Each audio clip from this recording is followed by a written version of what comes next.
entourée de savanes, Maroua étend ses milliers d'habitations couleur de sable aux portes du Sahel, dans le nord Cameroun.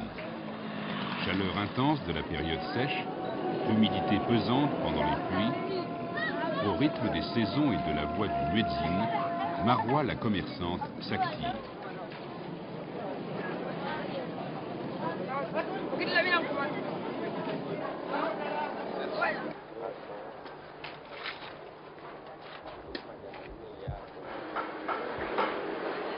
Maroua, ville aujourd'hui forte de quelques 140 000 habitants, qui connaît, comme tant d'autres agglomérations trop vite développées, des problèmes d'eau usée croupissante.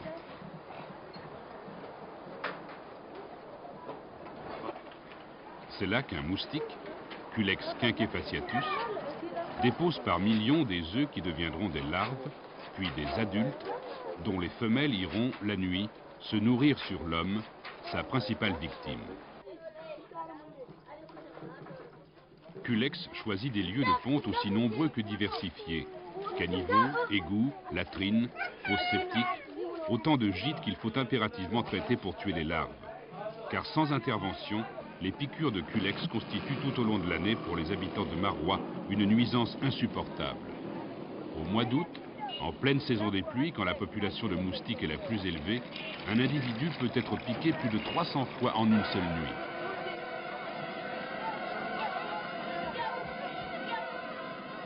On est dérangé trop par le moustique. Vous ne pouvez vraiment pas dormir. Ça dit ça faisait, ça brûlait la oreille. Il tourne autour de la tête. Ça tourne, ça chante. Oui. Ça réveille, non? Oui, ça réveille. Et ça fait mal au corps. Ah, le problème, le matin, surtout à la saison de pluie, c'est trop. Trop.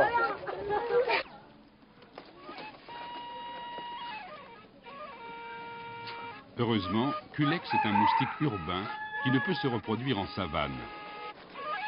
Il suffit donc d'intervenir en ville lorsque les gîtes sont peu abondants en fin de saison sèche.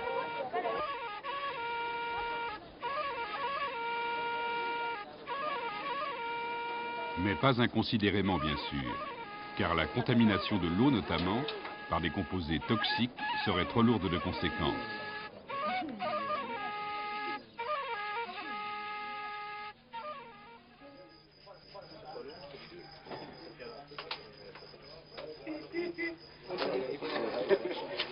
Tuer les moustiques avec un insecticide biologique, sans danger pour l'homme et la faune non cible, voilà le défi lancé pour la première fois à l'échelle d'une ville entière par des chercheurs de l'Orstom et du ministère de la Santé du Cameroun, avec le soutien de l'Organisation mondiale de la santé.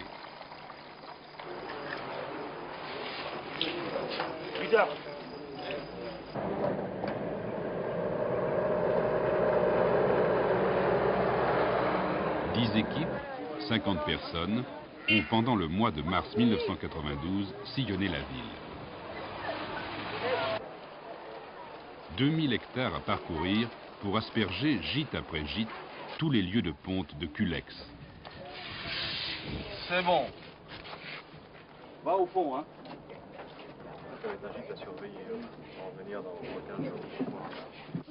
Le produit utilisé est une bactérie inoffensive pour l'homme, Bacillus sphaericus. Une fois ingérée par les larves de Culex, cette bactérie libère une toxine qui les tue. Une aspersion suffit à stériliser les gîtes de ponte pendant plusieurs semaines, voire plusieurs mois. Les femelles, qui ont une durée de vie de moins de 3 semaines, continueront à déposer leurs œufs dans des gîtes où la bactérie sera encore active. Aucune chance pour les larves de devenir des femelles reproductrices.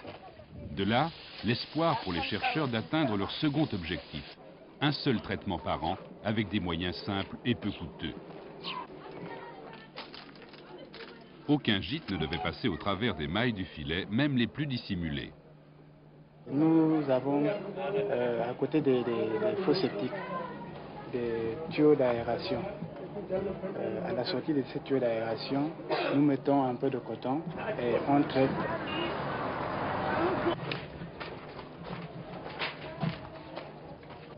Pour garantir une couverture maximale, les équipes ont mené des enquêtes auprès de la population.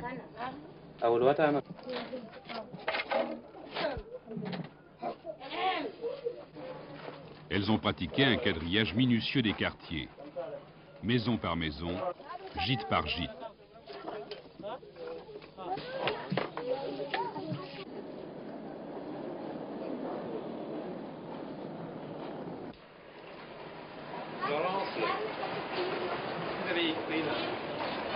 B286. B, ça correspond au nom de mon équipe. Et 286, c'est la 286e concession du quartier.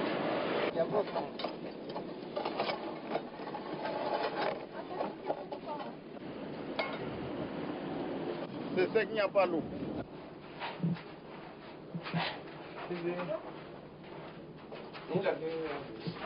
Non, mais là, nous avons aucune. Ouais.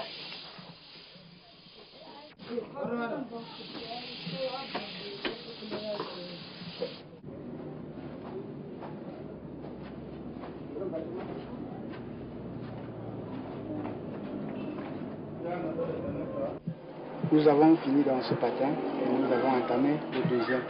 Et nous sommes prêts à le finir. Il restait juste cette partie. Ça, tu l'as fini. Voilà. Et ce matin, nous avons entamé ici, on a fini. Et nous sommes venus donc là, on a terminé cette zone, celle-ci. Ils nous reçoivent très bien parce que déjà il y a eu une sensibilisation faite par la radio. Les concessions sont numérotées. On regarde dans chaque concession s'il y a l'eau courante. Et en fonction de chaque concession, on regarde, enfin on marque si on traite le puisard, les latrines, les regards, les caniveaux.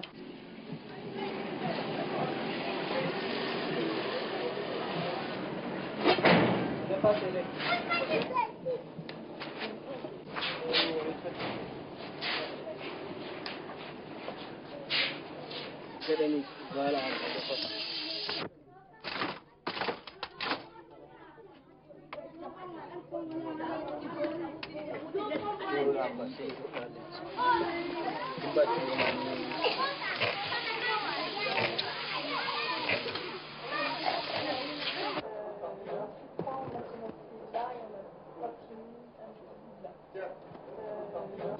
Il nous restera ensuite une bonne semaine. On va sans doute finir cette zone entre les deux montagnes, Douala-Ré, et puis commencer la zone administrative.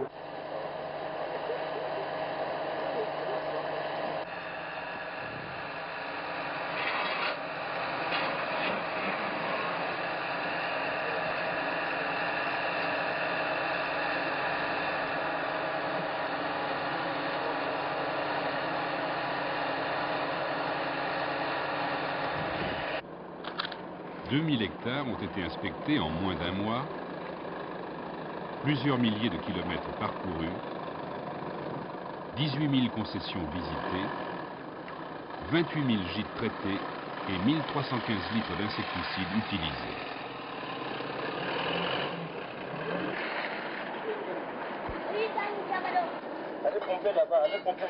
Les équipes ont contrôlé les endroits les plus inattendus.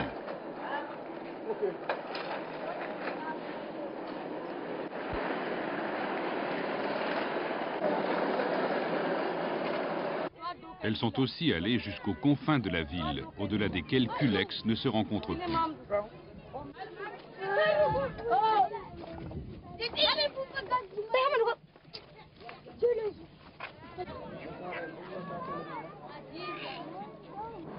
Dans le même temps, une quantité considérable de données de terrain ont été saisies quotidiennement pour pouvoir interpréter correctement les résultats de l'expérience. On note donc le numéro du quartier traité. Il s'agit du quartier Jococ où vous étiez ce matin. Le nombre de concessions traitées, le nombre de personnes qui sont donc reliées au service d'eau urbain. D'autres catégories qui vous semblaient initialement un peu probables.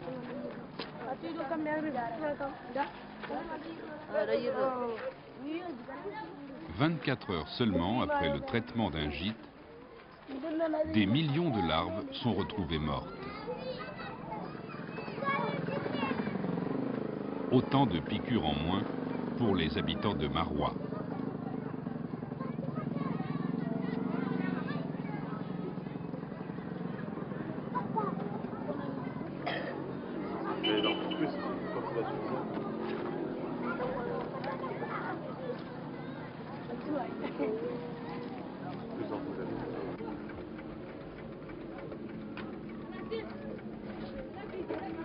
Pour s'assurer de la bonne couverture des traitements, il faut piéger les femelles moustiques la nuit, lorsqu'elles viennent prendre leur repas de sang.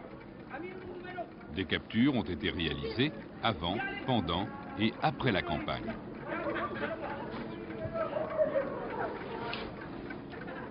À Marois, où Culex n'est pas vecteur de maladie, la méthode la plus fiable d'évaluation a pu être employée.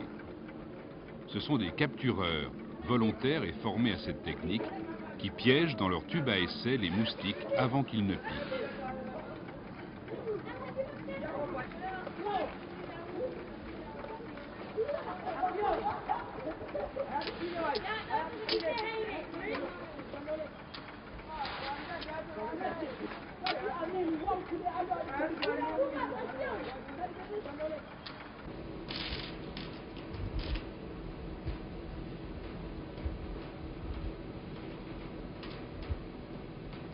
Les moustiques capturés durant la nuit sont ensuite examinés en laboratoire.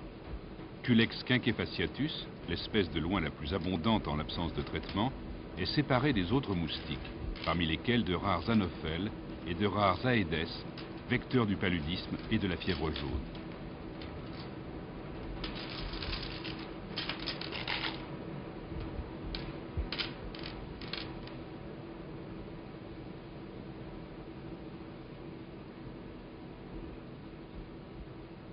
Comptage donc des femelles Culex, mais aussi dissection pour connaître leur âge. S'agit-il de vieilles femelles qui subsistent ou de jeunes qui ont échappé au traitement?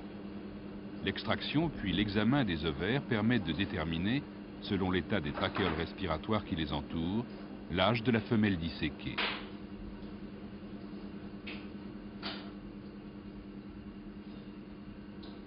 Ces trachéoles pelotonnées, par exemple, sont caractéristiques d'une jeune femelle ayant probablement éclos dans un gîte qui a échappé au traitement.